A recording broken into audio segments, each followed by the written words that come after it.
a conductive wire, and you were so electric. I had no say when you came so near, and just passed right through me. Hey everyone, welcome to Geekdom is Back, as is Janice Hawkins, to talk about Space Jam: A New Legacy.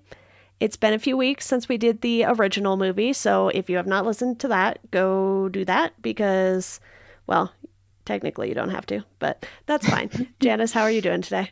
I'm doing great, Deanna. How are you? I am ready to talk about a terrible movie that we love. Yeah. Or a secretly very great movie that everyone else should love. I don't know about that. Okay. We shall see, but Space Jam: A New Legacy stars LeBron James and other people. I did not look up the other people's names, but I know they exist. And I just want to say, Don Cheadle, get that paycheck. Don Cheadle is a godsend in this movie. He is too good for this movie. He definitely got to kick up his feet and tone it down a little bit, but he's still fantastic. Otherwise, I did not recognize anyone in this who was not a basketball player. Like, didn't recognize LeBron's wife or any of the kids. There's a good reason for that, Deanna. Those are not his real life wife and kids. I might have recognized his friend, and that's it. Yeah, that's not his real wife and kids. Is yes. Part of it. They got lookalike actors who are as close to them as possible. But I just don't know them from other things they have been in, is what I mean. Oh, okay. Yeah, sorry. Yeah. The wife was in The Walking Dead, I think. I didn't watch that, so that explains that. Dom, the actor who plays him, I think it's Cedric Joe. He's in Modern Family, if that... I know what that is. Okay. Does not do anything for me, though. Well, there's this family, and they're modern. Like this one, right?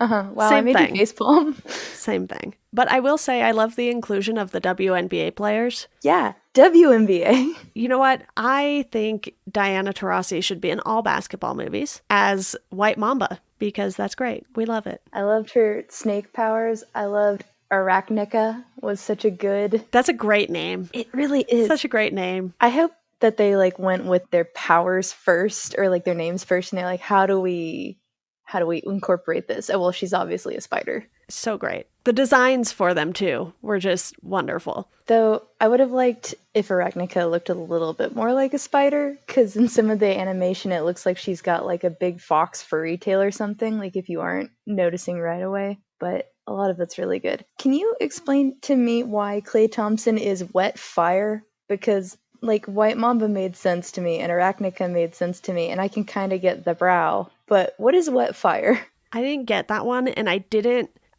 kind of got Kronos because Damian Lillard's nickname is Dame Time, when he's making clutch shots at the end of games, as he tends to do. So that made sense to me that he could, slow down time and stuff. But I have no idea what the deal with Klay Thompson's nickname in this is, because I didn't know he had one. It's a cool power. It's not a great name. Yeah, I have no idea where that came from. Yeah, basketball fact that even Deanna doesn't know. Never thought I'd see the day.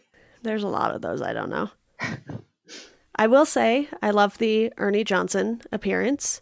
Yeah, who's he? So he does the TNT halftime show with Shaq, Charles Barkley, and Kenny Smith is the fourth person I was thinking of. I'm doing great with the words today, Janice. It's good. It's not an audio medium. It's fine. Totally fine. But so he is kind of the one non-player on the halftime show. So It's him and 3 former players who obviously Shaq and Charles Barkley are very familiar names, even if you don't really follow current basketball. But I think it was just fun to have them pull him out of those 4, because they could have easily been hey, Shaq, you want to do this? And Shaq, I'm 99% sure, would have said yes. Yep. He would have loved it. But then I feel like Shaq would have been too much of a distraction. That's probably true. Though I feel like Shaq already has his SAG card. Ernie Johnson might have had to get it for the first time for this. Do they not have them for being on TV already? That's a great question. I assumed that I could spend a lot of time looking up how to get into the Screen Actors Guild, but I don't know. I assumed you had to be in a real movie. Are we calling Steel a real movie, Janice? What's Steel? What's Steel? The movie Shaq was in. Yeah. Oh, yeah. And he was Kazam. And he was in the video with Aaron Carter. That's how he beat him. He's in a lot of media. I didn't realize music videos counted. I think so. He's an accomplished thespian. Shaq does everything. I don't know how he has the time to do that, but I think Ernie was like a more subtle choice. And then just pulling in Lil Rel Howery as well, I was like, okay, this dynamic is fun. Yeah, that was really good. I liked how they played off all of that. It was interesting that they got Zendaya for this movie, and then like she was a good Lola Bunny, but I feel like all of her skills were wasted being Lola because she didn't do much. But she got paid, so that's good. Yeah, I didn't even realize that this was going to be a different voice cast for the cartoon characters than it was originally. Yeah. Yeah, I didn't either until I saw her on the billing. Though, speaking of Screen Actors Guild, it dawned on me watching this movie that Michael B. Jordan probably has to go by the name Michael B. Jordan because Michael Jordan was in Space Jam. That's probably how the name got booked. Yeah, I've heard that too, that you can't have two people with the same name. Uh-huh. So then the cameo that they do in the movie, spoilers, no spoilers, I don't know, is Spoilers. really good. Spoilers is great. I think the whole internet has spoiled that already, so Okay. that works. But yeah, I think the cast is pretty good as far as, the players go. And then I'm not sure why Sarah Silverman was in this to be in it for like 3 minutes. Oh, because she's great. Yeah, she's great, but it kind of seemed like a waste of her character. Yep, that's absolutely true. Everyone in that boardroom that wasn't Don Cheadle probably didn't need to be there. Yeah, I would agree with that. So that's kind of the main cast, I guess. I don't know how to pronounce some of these names, so I'm not even going to try because I'll just butcher them.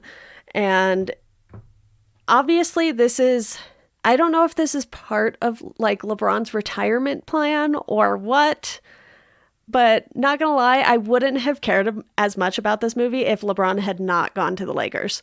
Oh, really? Yeah. I'm sure I still would have watched it, but I wouldn't have been like excited to watch it. You wouldn't have supported a non-Laker LeBron movie? Probably not.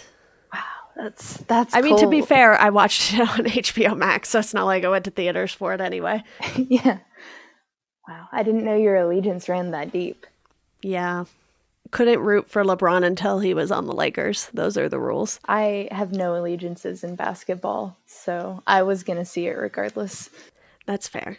But story-wise, I think this has more story than the original one. For sure. Not that it's good, but I hate to say that it has a more coherent story, because again, I do think Space Jam 1 has a story. It's just Michael Jordan didn't need to be there, and he gets involved for very little reason other than good at basketball, and so it's like nice. But this one actually, you have a character arc with LeBron that you didn't with Michael that really makes the movie. yeah, because no one takes his kid hostage in the first movie. Yeah.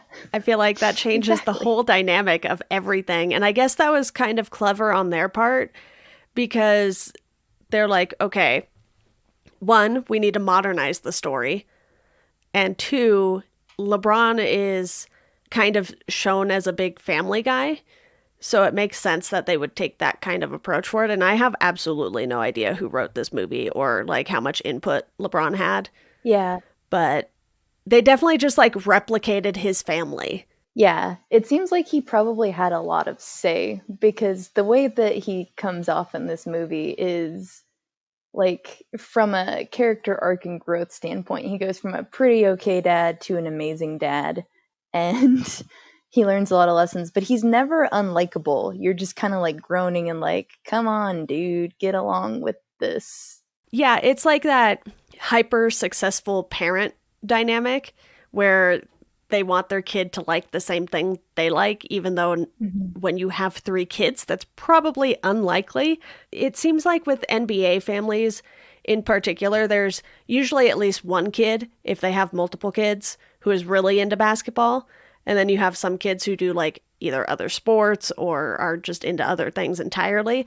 So I do like that they kind of leaned into that with this.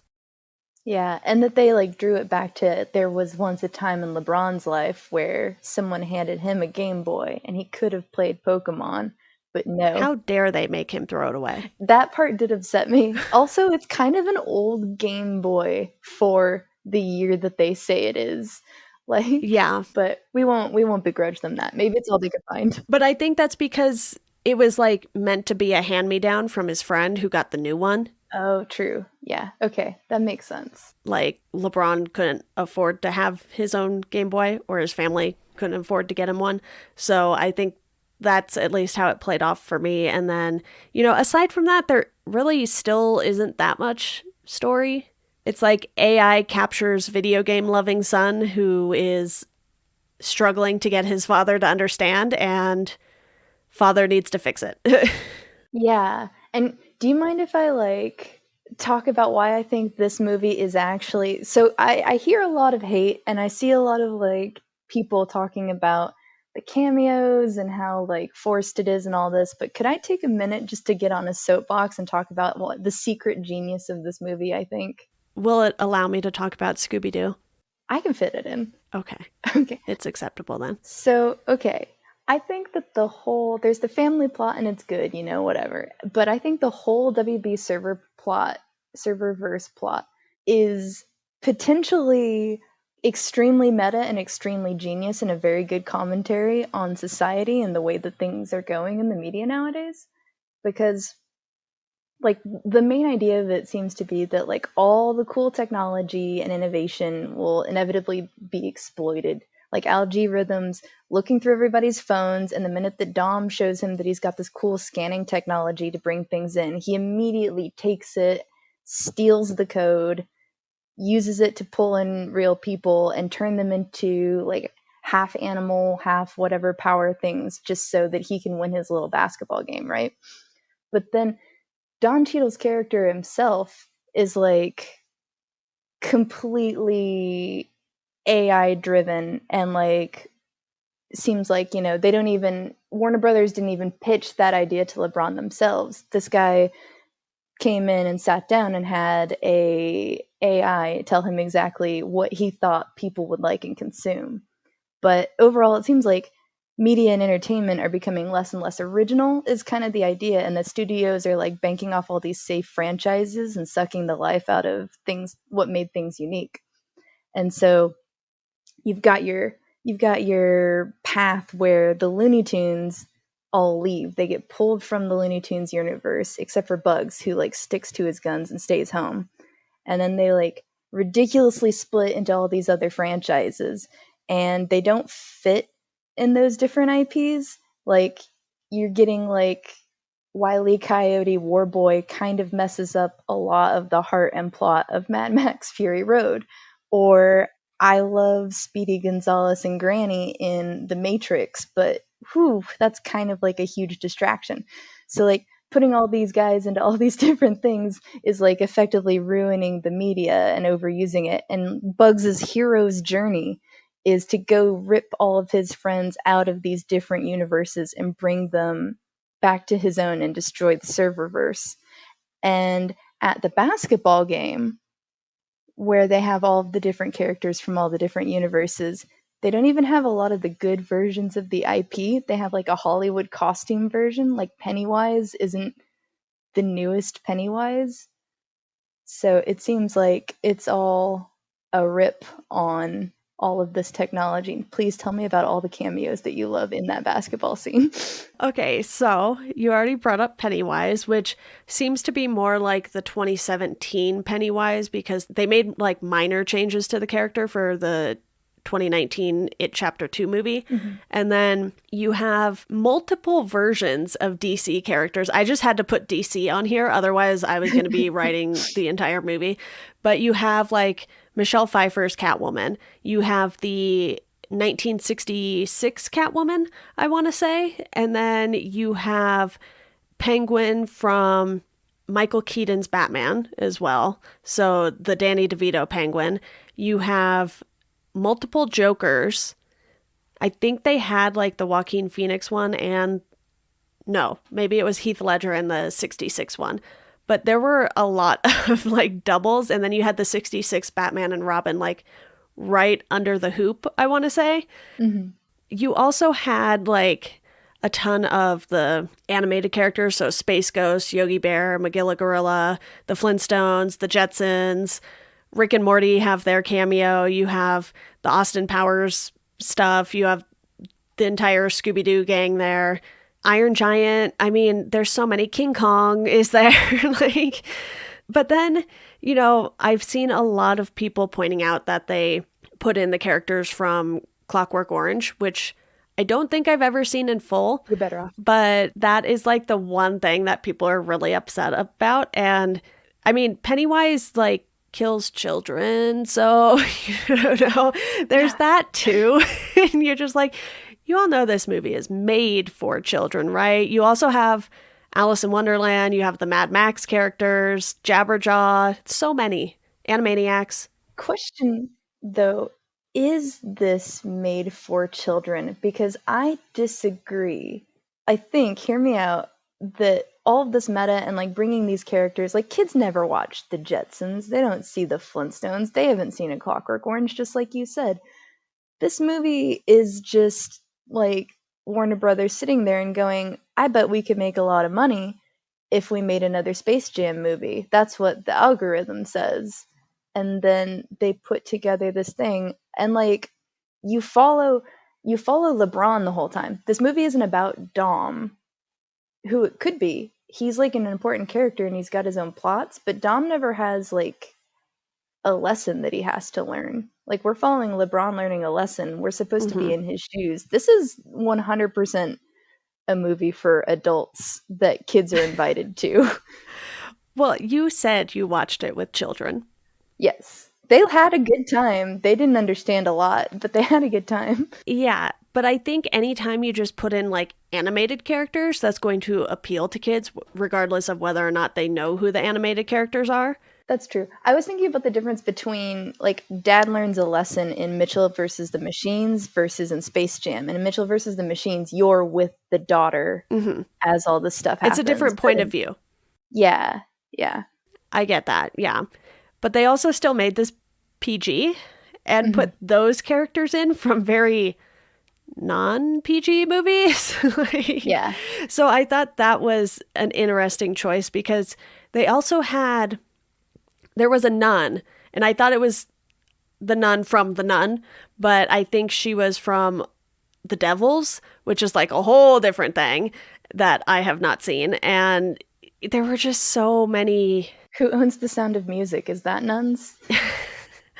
I mean, no is that idea. Warner Brothers? You also have The Mask, and it's not Jim Carrey, so then you're kind of like... I love that. That's a little disappointing, but... Because like you said, it's these people... like random people just dressed up. It's not like they got the original people back.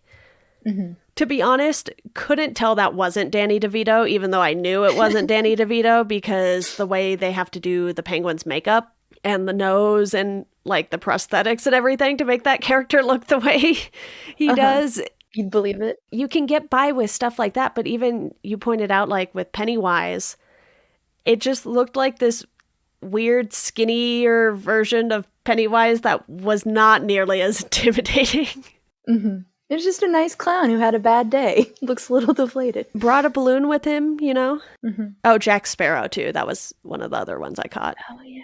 They don't even own that IP. I think those are the only ones I caught, even though I know there were more. There were so many. Oh, I think one was like Polly Pit Stop or something like that. It's from like the old cartoons. She had like her car with her and it had like umbrellas on it. I don't know this character. I probably butchered the name, but yeah, anyway. So many cameos. I tried so hard. I paused this movie so many times and I was like trying to write them all down. And then I was like Googling. I was like, did someone just do this work for me already so I can stop pausing it every 5 seconds? That's so funny. You might have been the first. It was kind of an overload, though, because then I was like actively paying more attention to that than what was happening in the movie. Oh yeah. Yeah. It made it hard to focus on the game. And the game went by quick because it was following video game rules instead of sports rules. Yeah, you don't foul every 5 seconds and have to shoot free throws in video games. And you get style points. Oh, Nick asked me to dab. And so, because this is a podcast, I just gotta. Welcome to the Space Jam. Okay, there I dabbed. I have a issue with the style points Oh yeah, tell me about it. because they're using the style points all throughout the movie, and then the game is coming down to the last shot, and they're 1 point apart, right? So LeBron's team is down by 1, the Toon Squad is down by 1, and the last shot, they do all of these crazy things, and it only counts for 2 points. That's a great point. There were no style points. I was like, what is... No, you can't. Why? Okay, that's a great point, and I totally agree. I'm gonna try and save it, but I think that it's not worth saving. But they did glitch the game, so maybe they glitched style. I guess, but you would think it would just revert back to the kids' rules. That's true. Yeah. Yeah, no. That's a little plot hole. That's a little miss. Whoopsie It's daisy. fine. My basketball brain was like, nope, don't like this. What made my brain don't like this was watching some of the Looney Tunes get turned from 2D to 3D. That was a hard acceptance on some of them. Yeah, because they were 2D until they got on the basketball court, and then they reverted back to 2D once the game was over. Mm-hmm. But they got uncomfortable, somewhat semi-realism for the basketball game. Cartoon characters cannot become real. So says Janice. Yes. Or, like, well, no. I was going to make some other statements, no. But yes. How did you feel about cartoon LeBron then? I really liked cartoon LeBron. And is it weird that I was disappointed that they didn't turn him into a weird 3D LeBron for the game? That they let him go back to being person? You know, considering that the Goon Squad was all, like, cartoonified, yeah, they should have just, like, kept him cartoon LeBron. Yeah, it would have been fun. What did you think of his 2D? I liked it because, well, one, I got a good laugh out of the, oh no, I'm shorter than Kevin Hart joke. I think this movie gets my humor very well, especially when it comes to basketball stuff.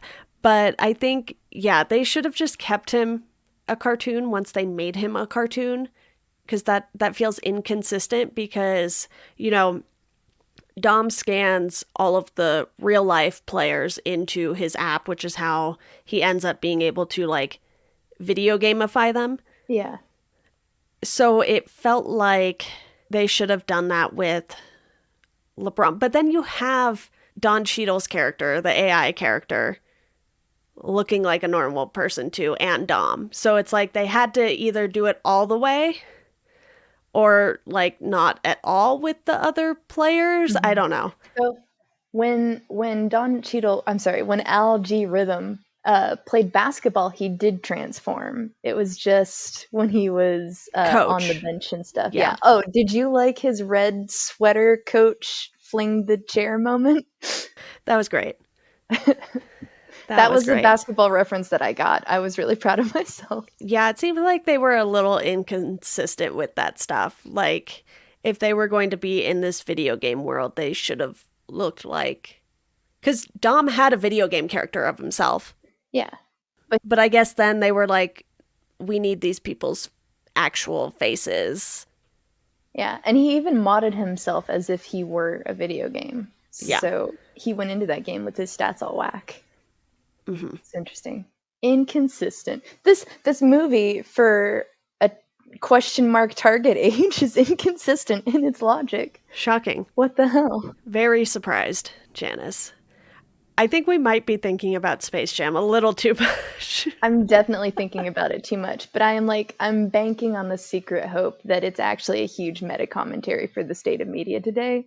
But I love the family moments. You see the family moments? Tell me what you loved about the family moments. I loved when they were all a family who loved each other. I don't know. I like LeBron's acting was, I think, a little bit better than Michael Jordan's acting, not by much in this movie. And what the times where I really actually enjoyed it and got on board was when he was interacting with his fake family. I kind of have a theory about that because obviously they played in two very different eras. So Michael Jordan was, yes, surrounded by cameras all the time, but not in the same way that LeBron is with like social media and everything like that, in addition to all of the cameras at the games and outside of the games. But I think that makes it so that a lot of current day players are more comfortable doing stuff like this. Because we've seen like Uncle Drew, for example, which is starring Kyrie Irving, I want to say. And they're like old men playing basketball with like their skills as their present day selves. So you have a lot more stuff like that happening now, I think. So I think a lot of the players are just more comfortable being in front of cameras in a different way than Jordan was. That's definitely true. And even whenever he was acting to a green screen though, like whenever maybe we just got better at telling people where the fake character they're talking to is, but he would like look at the right marks and he would interact with the things in a way that was a little bit more believable than, bless his heart, Michael did. It was the tech at the time. That too. Yeah. So I think LeBron just had like a different advantage in that aspect. Do you follow him on Twitter? Would you have been one of the people who got sucked into the serververse? I followed him on Instagram after I finished the movie. Okay, because Instagram's safe. They didn't get pulled in. I don't think I follow him on Twitter, just the team. That makes sense. But I think it's just like a totally different era, not only like for the movies, but for the players. So they definitely went way more digital with this than they did with the original one. And obviously the original one was like ahead of its time kind of with all the tech they used for it. But as far as like making LeBron a cartoon character in this and the way they digitized the basketball court, you know, they like definitely made it look like they were in a video game versus playing a basketball game with cartoon characters on a regular basketball court. Yeah, for sure. I just remembered that there was a cameo of the Nerdlux. Yes. From the original movie, and that made me very happy. See, I didn't know if that counted as a cameo since it's still Space Jam. Mm-hmm, that's true. I was like, I guess it does. So I didn't write it down, but I did catch that too. I was like, yes, thank you for being meta. You know, my only criticism of the movie, this is not true, this is a bit. But my I was going to say, just one? Just one. My one and only criticism of the movie was that Daffy Duck did not get to play basketball. Because, as we talked about last time, Daffy Duck is the best Toon and the best squad player for the Toon Squad. And I think that had he not been coaching, had he been in the game, it would have gone that bad that fast. You know? Yeah. It's a real shame. So we obviously have the Michael B. Jordan cameo at halftime, where they think they're going to be saved by the Michael Jordan. I laughed so hard. I kind of knew it was coming as soon as they like showed the silhouette. I was like, that's not Michael Jordan. That's the other one. Yeah, but who was it gonna... Oh, did you know immediately that it was Michael B. Jordan? Yeah. Oh, man. All right, you're better at this game than me. Well, because I think I had seen something like online maybe before I watched it that there was like a Michael Jordan cameo. I was like, no, there's not. But as soon as I saw the silhouette, I was like, oh, that's what they're doing. Because that, I mean, in my brain, that is logical. So, you know.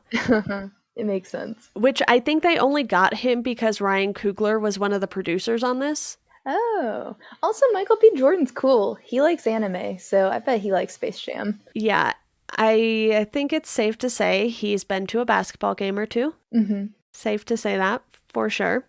it just seemed like, well, I don't know if he's been in any of the like Warner Brothers movies. I don't know if Creed is Warner Brothers or anything, but like obviously he's Killmonger from the Marvel movies, which is very much not WB.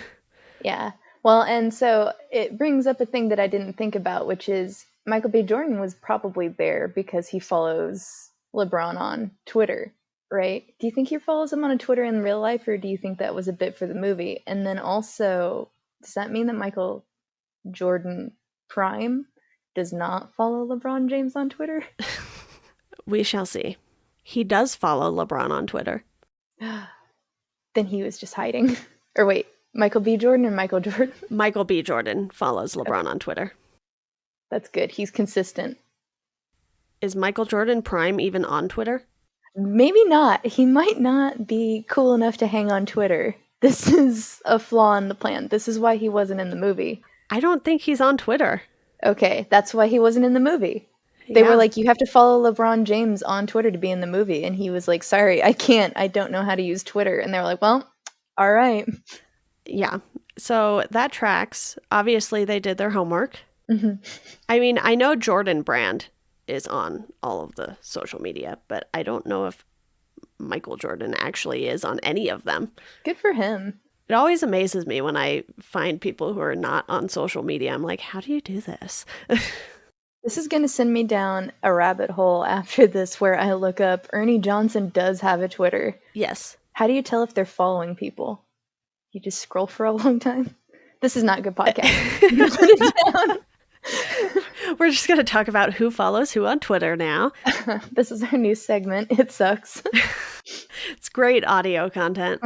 Great audio content. But, you know, like we said, there's not a whole lot of story. I was going to try to rank the cameos, but because I didn't even catch all of them, like there was this one character who was pretty big and had like a F logo on their chest and a cape or something, but was not like a human character. And I could not figure out who this character was to save my life, so I just gave up. What color was their face? I want to say it was like purple or green. Was it Freakazoid? I don't think so. From the Warner Brothers franchise? No. Okay. It was like a character who was bigger than Magilla Gorilla, but not as big as King Kong. I'll have to rewatch it. I'll have to do what you did and disseminate every second by second. Oh, they did have the Warner Brothers and the Warner sister Dot. Yeah, the Animaniacs. Yeah. Yeah, that's their real names. Yeah, I did catch that one. And then I did catch, like, at first I thought it was Men in Black, but I was like, no, that's the Matrix people, right? Because they just had, like, this guy in a black suit with, like, the FBI thing. Yeah, just a really bad Agent Smith. Yeah, I was like, I don't know which movie this is from because it could be so many. But yeah, I liked trying to find all of the cameos. There were clearly way too many for me to actually write them all down. But hopefully someone else will do that, and maybe we can link to a video here. Janice, do you have anything else on Space Jam before we rate and recommend things? I love the message of let me be me. I adored all of that. I think it's a good thing for people to hear.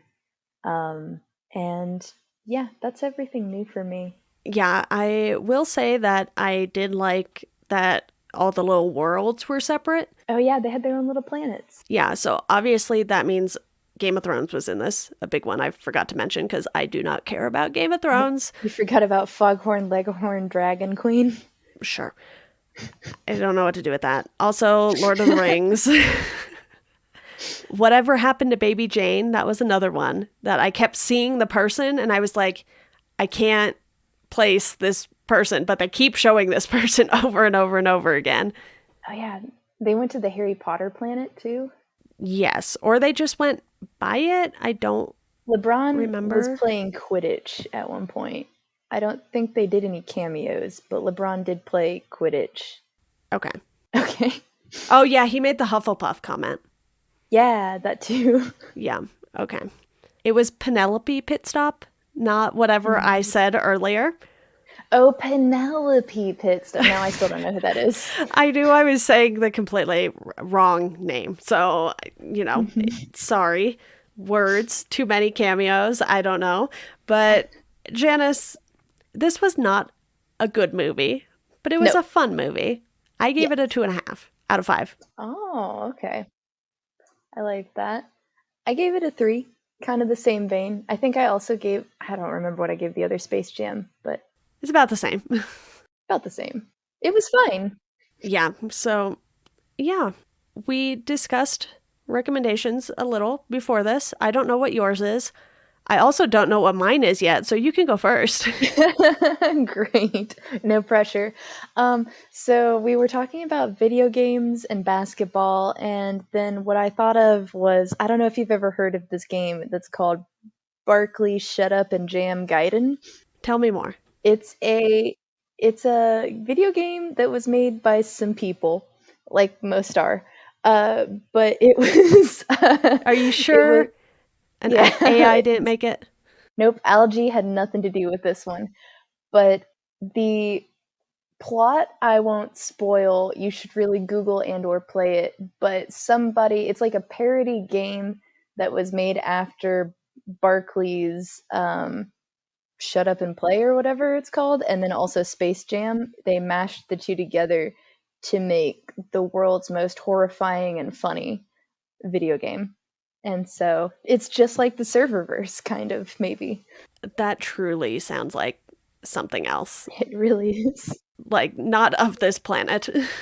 So, my recommendation, to keep with the Warner Brothers theme here, is Scooby-Doo meets the Harlem Globetrotters. Yeah!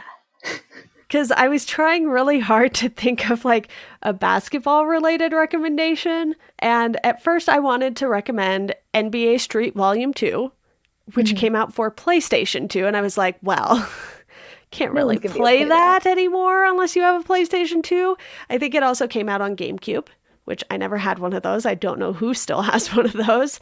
So Scooby-Doo meets the Harlem Globetrotters it is. Makes sense. Also very fun basketball. I love the Globetrotters. Have you seen the Globetrotters play before, like in real life? I have a Globetrotters jersey that I bought when I went to go see the Globetrotters play live. That's so cool. They're my favorite basketball team for sure. They're great. The jersey is very long because, as tall as I am, because I'm obviously just the tallest person you all know. Yeah, nobody knows, but Deanna's actually 6'8". Truly. Yeah, basketball jerseys are very long, everyone. In case you didn't know. It's like you always think they're wearing them short shorts, but actually those shorts are 3 feet long. It's just that they're very tall. Their short shorts are normal people shorts. This seems very likely. But Janice, anything else on Space Jam 2? Go watch it. It's fine. If people are complaining about it, they forgot what the other Space Jam is like. It's fine. Or they don't like basketball, and then I don't really know why you would watch this if you don't like either ridiculous things or basketball. Yeah. I like to upset myself, so I'm going to watch a movie about 2 things I don't like at all. I love both of these things and still thought the movie was terrible. So. Yeah, but it was a fun terrible. Yeah, it's like watching Maximum Overdrive. It's not good, but it's ridiculous enough to be a fun time. What's Maximum Overdrive? I'll show you a picture of the truck and you will understand everything. Okay.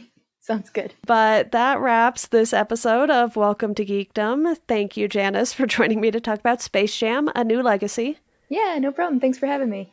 All right, everyone, that does it for this episode of Welcome to Geekdom. If you want to support the podcast, you can do so through our Patreon. If you want to follow us on socials, you can do so at GeekdomPod on Twitter and at Welcome to Geekdom on Instagram and Facebook. And as always, thank you for listening, and we hope you enjoy the rest of your day.